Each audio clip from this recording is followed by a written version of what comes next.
Well, hello again, and welcome to episode 5. In the previous episode, we were talking about how the self, the place where the kingdom of heaven is within us, the place where we can find happiness and peace, that self, that awareness, that consciousness is not a physical entity. And it isn't something you will find inside the body. It isn't the body. Because the body is subject to change. The body comes into existence, it grows. For a while, it's a child. Then it becomes an adult.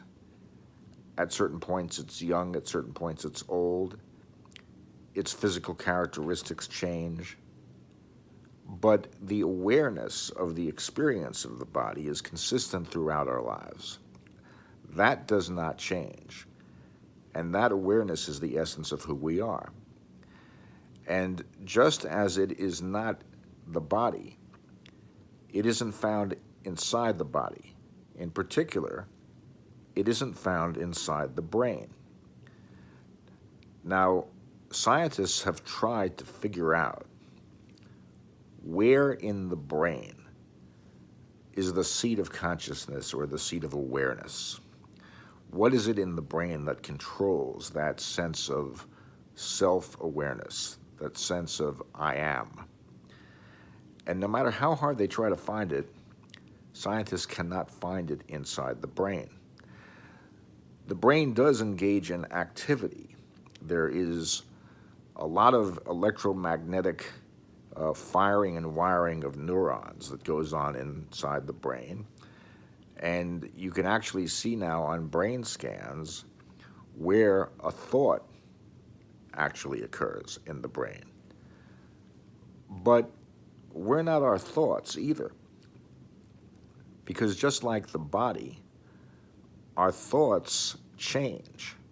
We have a thought, we are aware of the thought, and then the thought disappears and is replaced by some other thought. We are still the self, the awareness, the consciousness that knows that we're having these thoughts. And again, if you pass away and they take out your brain and look inside of it to try to find where that awareness or consciousness is that knows it's having thoughts, can't find it. So it's somewhere else. And we also know that that consciousness or awareness doesn't seem to have any finite physical form. And we all seem to be sharing it. We all have it. So when we say that there's no separation, what we're saying is that the consciousness or awareness that is the true self is something we all experience, and we don't experience it inside of our bodies.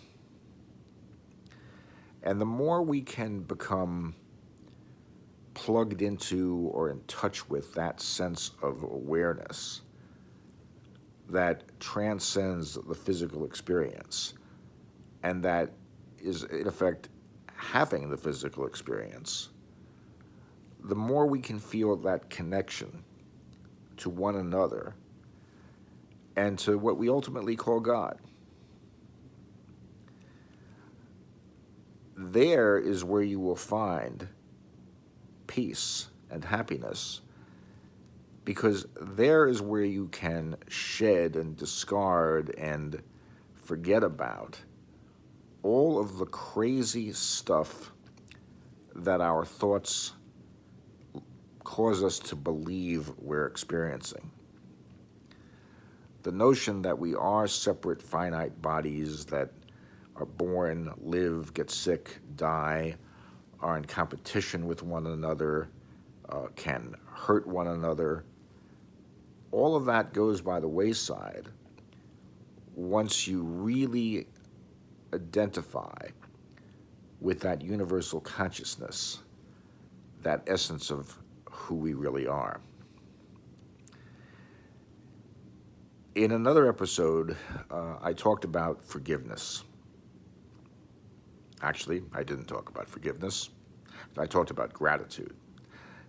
I want to talk now about forgiveness, but what I was talking about with respect to gratitude is that when you are feeling gratitude, it is very difficult not to feel happy, not to feel peaceful. Gratitude and peacefulness and happiness kind of go together. When you're feeling grateful, kind of hard to feel unhappy or depressed or not at peace. Another important concept is the concept of forgiveness.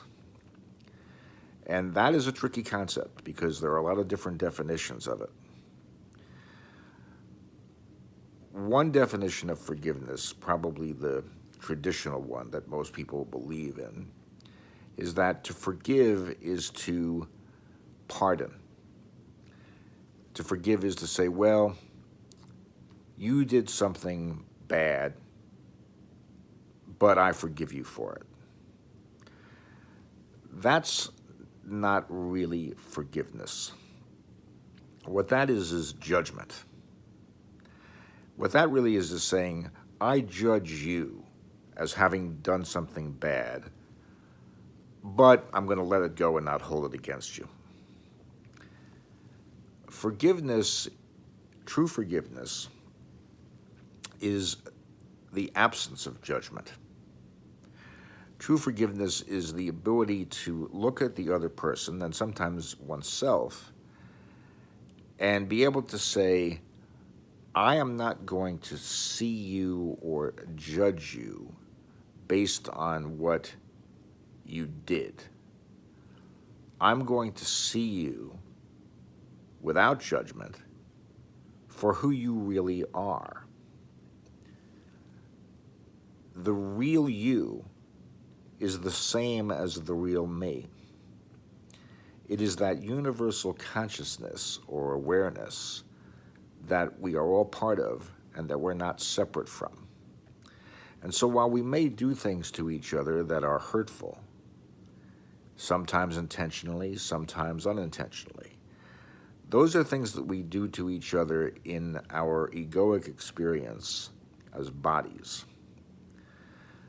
But if you can see yourself and you can see your brothers and sisters ultimately as part of that infinite oneness, that infinite self, that infinite awareness or consciousness that ultimately is connected to its source, which is what we call God, then you don't judge. You just see everyone for who they really are.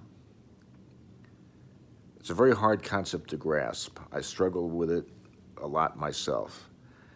But what I do find, and this is where forgiveness has a relationship to gratitude, if I can be forgiving in that sense, where I am not judging myself or judging others, the absence of judgment is a very peaceful feeling. When you're feeling judgmental toward yourself or someone else and pronouncing them guilty, which is what that voice inside your head is always doing, is telling you that either you or somebody else is guilty. When you're engaging in that kind of thinking, you can't feel peaceful and you can't feel happy. But when you are not judging, you can. And so both judgment and gratitude are attitudes that if we can practice forgiveness or non-judgment and we can practice gratitude, it can help us connect to that awareness or consciousness that is the essence of who we really are and where our inner peace and happiness can be found. Hard stuff. I struggle with it, but I'm learning. And I hope you will have the opportunity to do that too. See you next time.